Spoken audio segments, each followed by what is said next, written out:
안녕하세요. 오늘은 여러분의 주방 속 아주 익숙하지만 사실은 건강을 위협할 수 있는 도구 하나를 말씀드리려 합니다. 바로 실리콘 조리도구입니다. 겉보기에는 안전하고 편리해 보이지만 고온에 노출될 때 발암물질이 배출될 수 있다는 충격적인 사실 알고 계셨나요? 이 영상을 끝까지 시청하시면 그동안 잘못 알고 있던 진실과 함께 지금 당장 어떤 조리도구를 버려야 하는지, 그리고 여러분의 건강을 지킬 안전한 대체 도구까지 알게 되실 겁니다. 많은 분들이 그럼 대체 왜 실리콘 조리도구가 이렇게 널리 쓰이고 있는 걸까 하고 의문을 가지실 겁니다. 사실 실리콘은 유연하고 잘 부러지지 않으며 세척도 간편합니다. 특히 냄비나 프라이팬을 긁지 않고 다양한 색상 덕분에 보기에도 깔끔하죠. 이런 이유로 편리한 주방 도구로 인식돼 빠르게 대중화된 겁니다. 실제로 요즘 주방 서랍을 열어보면 나무 국자보다 실리콘 국자, 금속 주걱보다 실리콘 주걱이 먼저 보일 정도입니다. 겉으로는 안전해 보이기 때문에 의심 없이 매일 사용하게 되는 거죠. 그런데 바로 이 안전하다는 착각이 문제의 시작이 될 수 있습니다. 편리함 뒤에 숨은 위험을 바로 이어서 말씀드리겠습니다. 최근 연구에서 밝혀진 충격적인 사실이 있습니다. 반복적으로 고온에 노출되면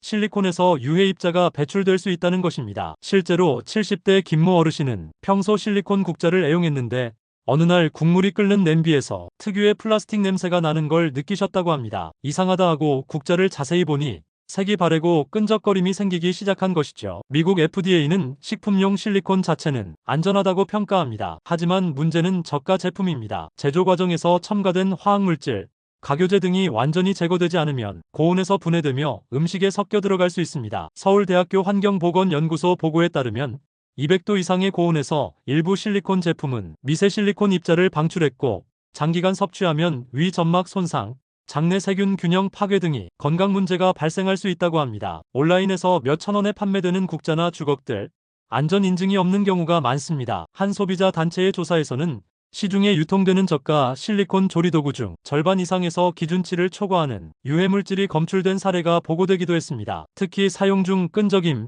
변형, 냄새가 나는 제품은 이미 분해가 시작된 것으로, 이때 배출되는 화합물은 내분비계 교란 물질, 심지어 발암 가능성이 있는 물질로 분류됩니다. 한국인인 우리 식탁은 고온 조리에 노출될 가능성이 높습니다. 김치찌개, 된장찌개처럼 오래 끓이는 음식, 매운 볶음 요리, 튀김 요리 등 이 과정에서 실리콘 조리도구가 계속해서 뜨거운 국물이나 기름과 접촉하면서 분해가 촉진됩니다. 예를 들어 65세 박인자 어르신은 매일 아침 계란 프라이를 실리콘 뒤집개로 만들었는데 몇 달 지나지 않아 끝부분이 갈라지고 까맣게 변색됐다고 합니다. 그냥 쓰면 괜찮겠지 하고 넘겼지만 사실 그 조각들이 미세 플라스틱처럼 음식에 들어갔을 가능성이 큽니다. 그렇다면 어떻게 해야 할까요? 첫째, 꼭 필요하다면 반드시 식품 등급 인증 실리콘만 사용해야 합니다. 둘째, 고온 조리에는 나무, 대나무, 스테인리스, 황동 같은 전통 조리도구가 훨씬 안전합니다. 셋째, 실리콘을 쓰더라도 뜨거운 냄비 바닥에 직접 닿게 하지 말고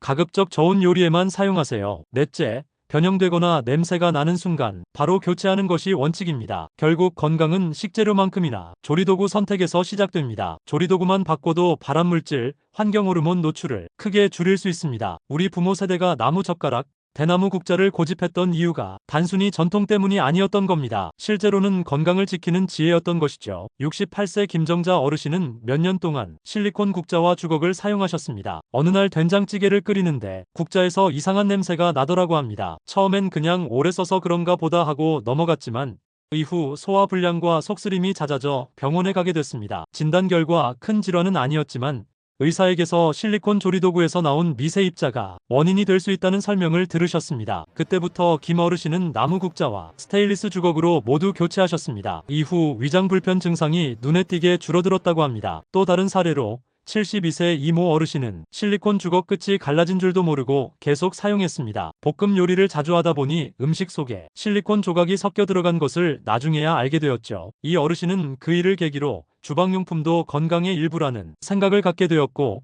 지금은 손주들에게도 되도록 나무나 대나무 도구를 써라 하고 조언하신다고 합니다. 이처럼 실리콘 조리도구는 겉보기엔 깨끗해 보여도 내부적으로는 분해가 진행되고 있을 수 있습니다. 작은 습관의 변화가 결국 건강을 지키는 지름길이 됩니다. 오늘 내용 다시 정리해드리겠습니다. 실리콘 조리도구는 편리하지만 저가 제품이나 고온 조리에서는 발암물질과 미세 플라스틱 같은 위험이 발생할 수 있습니다. 따라서 인증된 제품을 선택하거나 나무 스테인리스 같은 안전한 대체 도구를 사용하는 것이 필요합니다. 여러분, 건강은 사소한 습관에서 시작됩니다. 집밥의 영양뿐 아니라 조리도구 하나에도 우리의 건강이 달려 있습니다. 오늘 영상이 도움이 되셨다면 구독과 좋아요, 알림 설정 부탁드립니다. 그리고 주변에 실리콘 조리도구를 무심코 쓰고 계신 분들께 이 영상을 꼭 공유해주세요. 작은 나눔이 결국 우리 모두의 건강을 지키는 힘이 됩니다. 영상 시청해주셔서 감사합니다.